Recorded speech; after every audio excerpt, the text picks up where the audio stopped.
Assalamu alaikum wa rahmatullah. Today talk about evolution of the endobronchial airway stenting.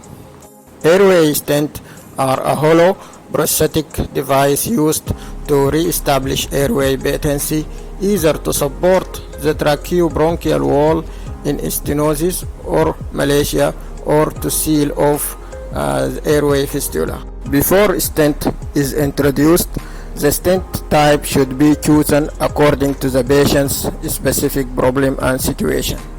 Like intrinsic airway obstruction should be relieved. The target stenotic airway should be dilated near to its normal diameter, if possible by balloon or mechanically by rigid barrel. Airway distal to obstructed or stenotic area need to be patent. The perfusion of the obstructed lung is not compromised to a non-reversible degree in order to avoid post-procedure ventilation perfusion mismatch and worsen the clinical status of the patient. Use of endobronchial ultrasound may change the chosen stent length.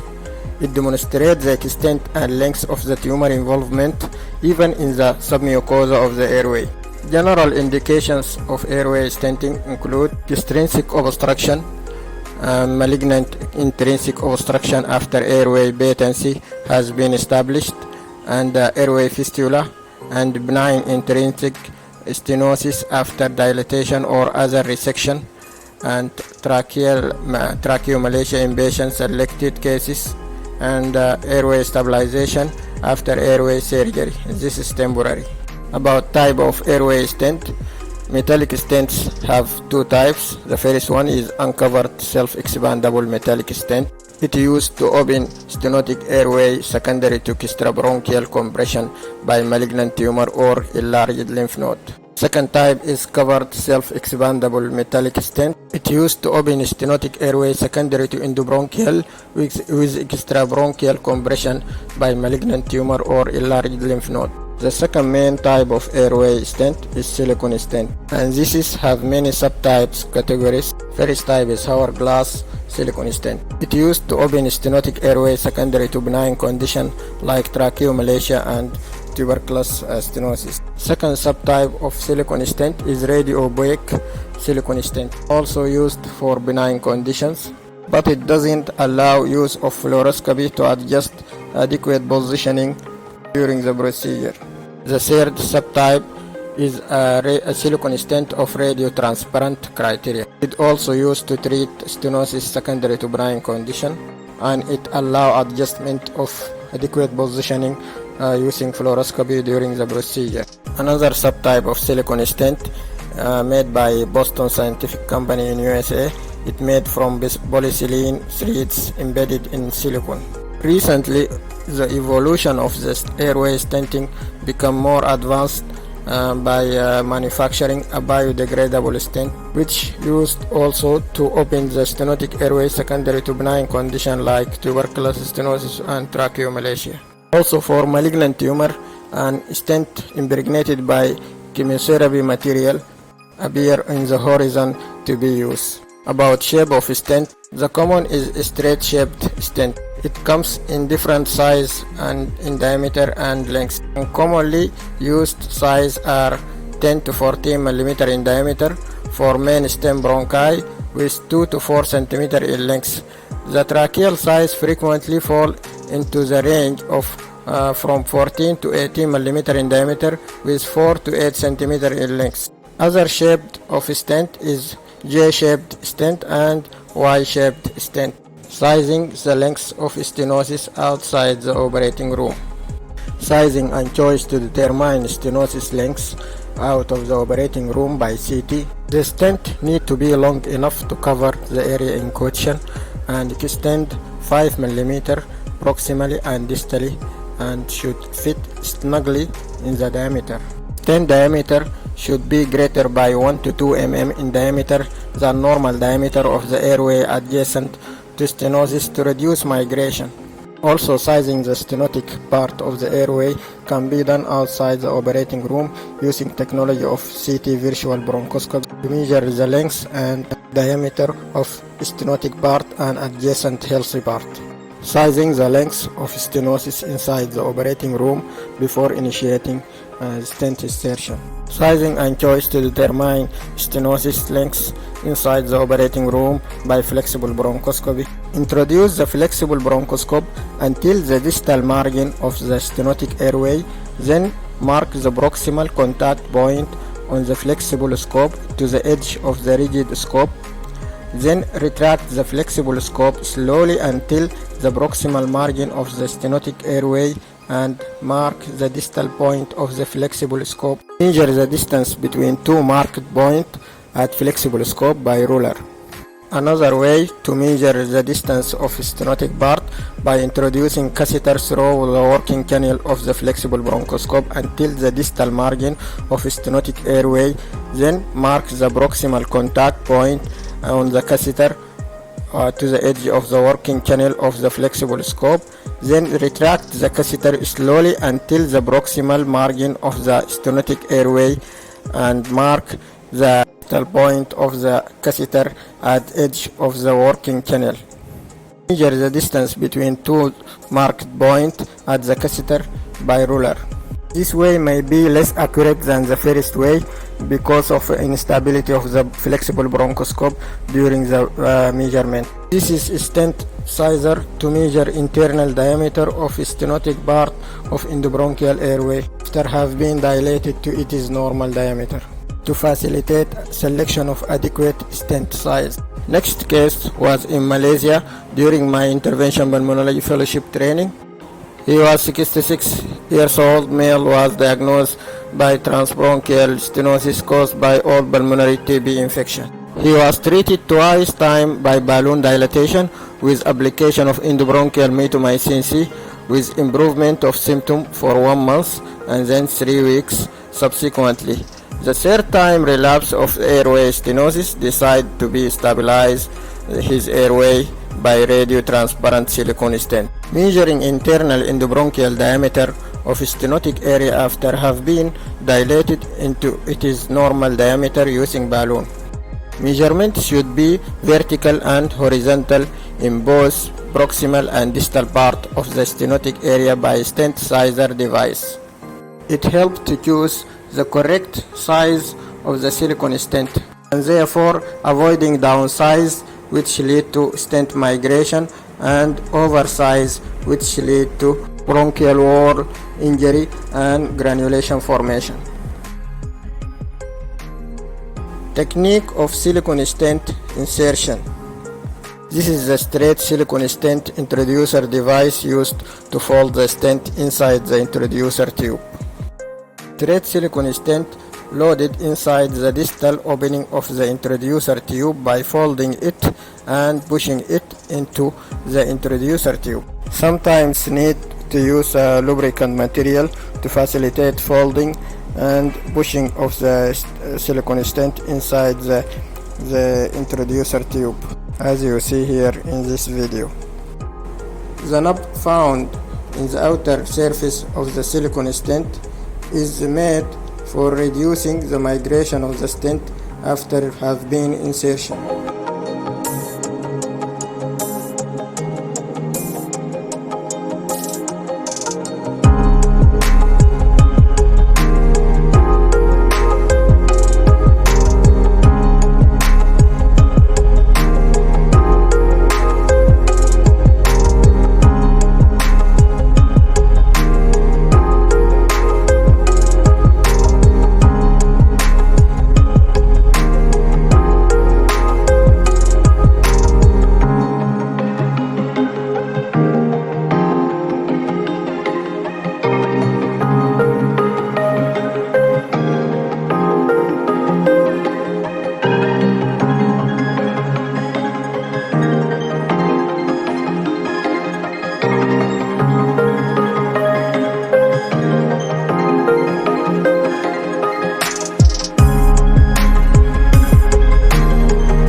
the introducer with the stent inside is passed into the stenotic area. Stent may either be pushed out with the introducer plunger or with help of forceps while the bronchoscope is slowly withdrawn. It is better to use a rigid tracheoscope of the largest size, which coded by yellow color, to facilitate mobilization of the silicone stent if it is not open completely. Adequate positioning of the stent in this patient helped by fluoroscopy guidance. The stent will unfold in the airway once released. Again, if the stent is not completely open, use balloon catheter or rigid instrument forceps may be used to complete expansion of the stent. Stent more fixed by transtracheal subcutaneously stitching to prevent migration.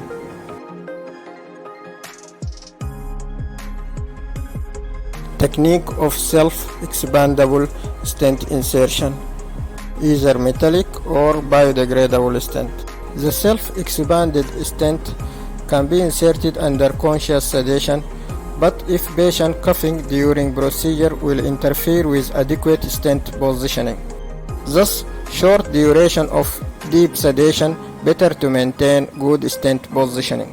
The steps of self-expandable stent insertion start by intubation of the patient using large size uncuffed endotracheal tube size 8 to 8.5 to maintain adequate ventilation during the procedure. Then introduce the flexible bronchoscope through the endotracheal tube until the distal margin of the stenotic area if possible. Step 3, with or without fluoroscopy guidance, introduce the guide wire through the working channel of the flexible scope until just beyond the distal margin of the stenotic area. After that, step 4, retract and remove the flexible scope while leaving the guide wire in place. Step 5, introduce the flexible bronchoscope again through endotracheal tube next to guide wire and advance it until close to proximal margin of the stenotic area. Then step 6, introduce the sheath containing self-expandable stent inside over the guide wire and advance it until the distal end of the stent is advanced beyond the stenotic airway segment. Final step 7, release the self-expandable stent by trigger gun connected to the sheath and retract and remove the sheath, leaving the self-expandable stent in place. Next video is an animation short video showing the previously mentioned steps of self-expandable stent insertion, starting from step 1 up to step 7.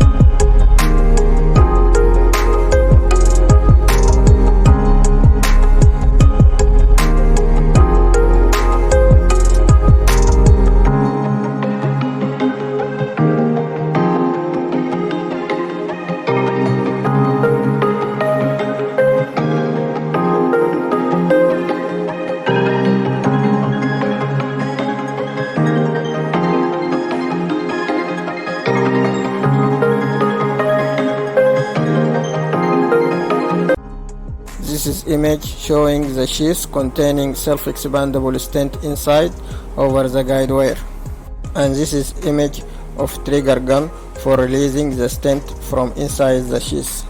Complication of stent including granulation formation, which occur more in self-expandable metallic stent. If occur over silicone stent, tend to be at proximal and distal margin of the stent.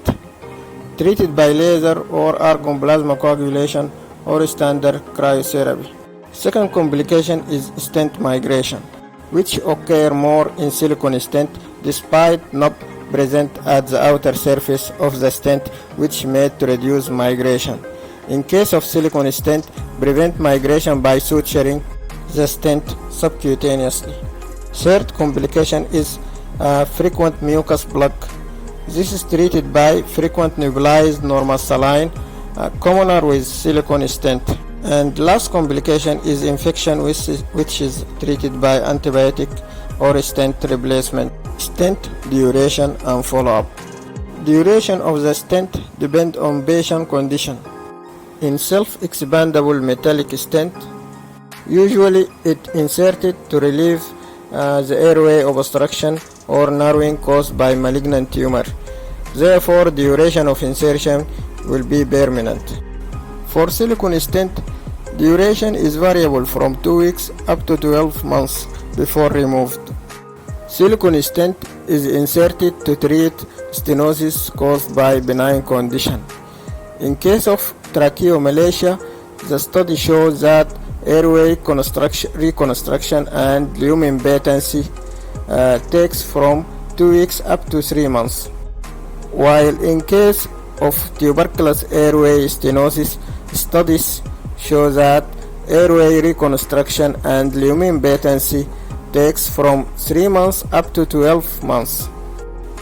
A biodegradable stent is recently growing evolution of stent having both criteria of self-expanded and self-degraded or absorbed by the body immunity.